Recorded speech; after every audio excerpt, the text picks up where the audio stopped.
भाइयों, सबसे पहले विजयदशमी की, नवरात्रि की, भैया शांत रहो, शांत रहो। आप लोगों को हमारे तरफ से बहुत बधाई है। आप सब लोग जानते हैं कि अयोध्या से चल करके हम आए हैं। मेरा घर अयोध्या से ईयर दूरी 2 किलोमीटर पड़ता है, घूम कर जाने पर 14 किलोमीटर पड़ता है। तो हमारा प्रणाम स्वीकार करें।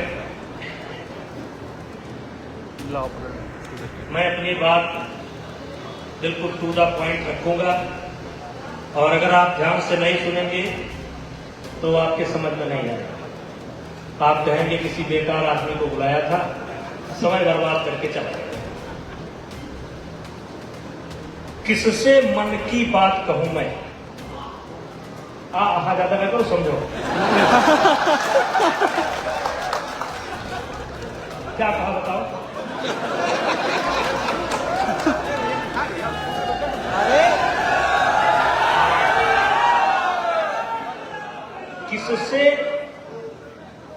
किससे मन की बात कहूं मैं, सुनने को तैयार कौन है।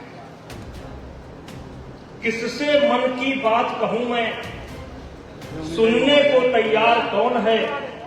फुर्सत किसको कितनी है, लगे हुए सब अपने अपने, सबको अपनी अपनी है। बनकर मूक मेघ सा कब तक, बोलो वज्राघात कहूं मैं, किससे मन की बात कहूं। भाइयों, आज यहां पर हमारा समाज इकट्ठा है, तो मैं कहना चाहता हूं कि हम कौन थे, हम कौन थे, क्या हो गए और क्या होंगे अभी। हम कौन थे, क्या हो गए और क्या होंगे अभी। आओ मिलकर के विचारें ये समस्याएं सभी। यद्यप हमें इतिहास अपना प्राप्त पूरा है नहीं, फिर भी हम कौन थे ये भी अधूरा है। जरा गंभीर होइए, हम कौन थे। हम मनु के समय में भी थे, हम मनु से लेकर के महाभारत तक थे,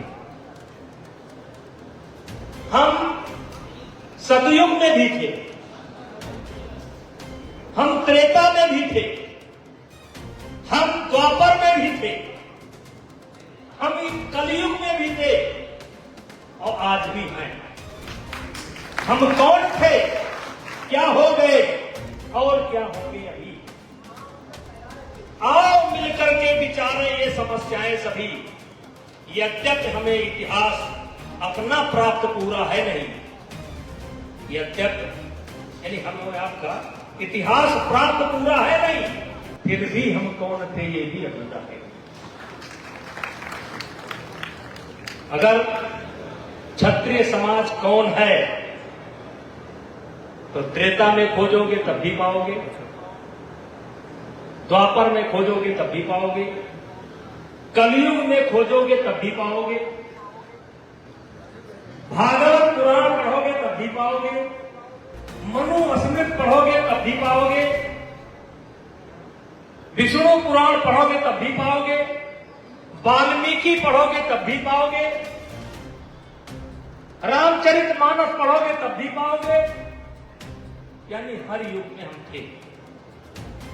तो ये बताने की आवश्यकता नहीं है कि हम कौन हैं। अब जिनको नहीं मालूम है, हमको तो मालूम है हम मनु की संतान है, हमको मालूम है कि मनु की संतान है, हमको मालूम है राम की संतान है। जिनको नहीं मालूम है वो जाने कहां से आई, हमें उसमें क्या परेशानी हो जाए।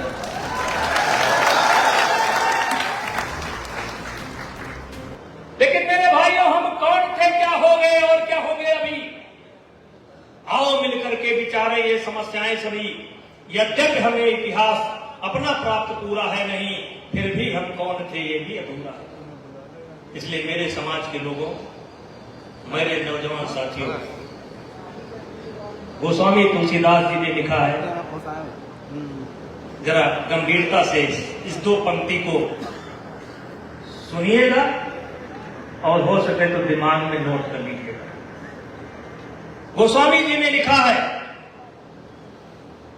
कर्म प्रधान विश्व रच राखा,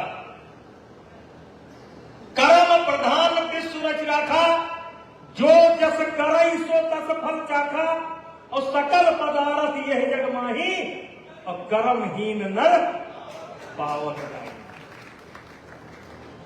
शायद इस चौपाई को हम भूल गए। कर्म प्रधान विश्व रच राखा, जो जस करई सो तस फल चाखा, और सकल पदार्थ यह जग माही, और कर्महीन नर पावत नहीं। इसी बात को भगवान कृष्ण गीता में अर्जुन को समझाते हैं, और भगवान कृष्ण ने अपना स्वरूप, अपना विराट स्वरूप दो जगह दिखाया उन्होंने। एक तो कौरवों की सभा में, और एक विराट स्वरूप दिखाया उन्होंने अपना अर्जुन को कुरुक्षेत्र में।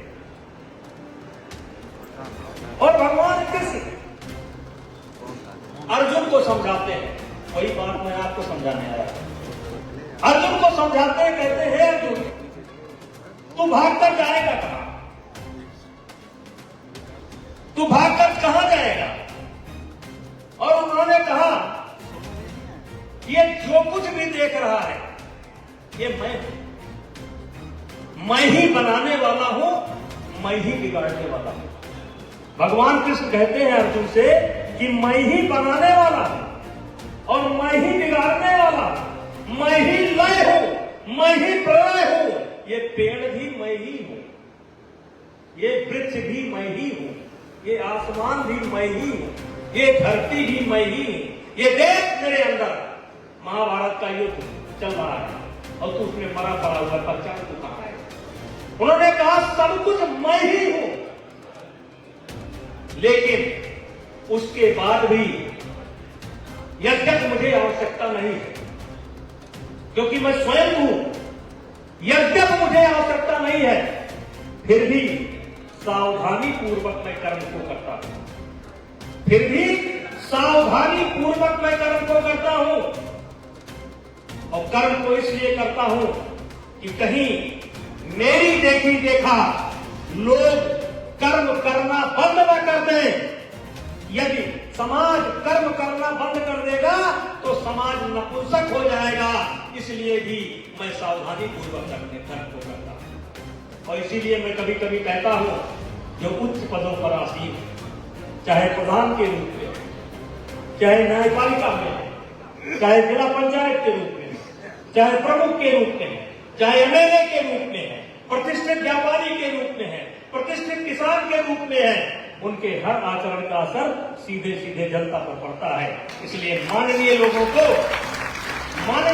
को जो माननीय है, उच्च पदों पर आसीन है, उनका उठना, बैठना, बोलना, चालना समाज को ध्यान में रख करके करना चाहिए, क्योंकि उसका सीधा सीधा असर समाज पर पड़ता है। तो मेरे भाइयों, भगवान कृष्ण कहते हैं कि मैं भी कर्म को करता हूं और सावधानी पूर्वक करता हूं, क्योंकि अगर मैं सावधानी पूर्वक कर्म को नहीं करूंगा तो मेरी देखी देखा समाज नपुंसक हो जाएगा। लोग यदि कर्म करना बंद कर देंगे तो समाज नपुंसक हो जाएगा। तो मेरा इशारा कहां है? ये सब मेरा इशारा आप समझिए, ये आपके तरफ है। हम कौन थे, क्या हो गए और क्या होंगे? अगर भगवान कृष्ण के इस संदेश को हमने पढ़ा होता, गोस्वामी तुलसीदास जी के इस चौपाई को हमने पढ़ा होता और ग्रहण किया होता कि कौन तो काज कठिन जग माही, जो नहीं हुआ तात तुम पाई, कर्म प्रधान विश्व रच राखा, जो जस करई सो तस फल चाखा। मेरे बच्चों, विशेष करके पढ़ने लिखने वाले बच्चों, आज आप वही हो जो कल आपने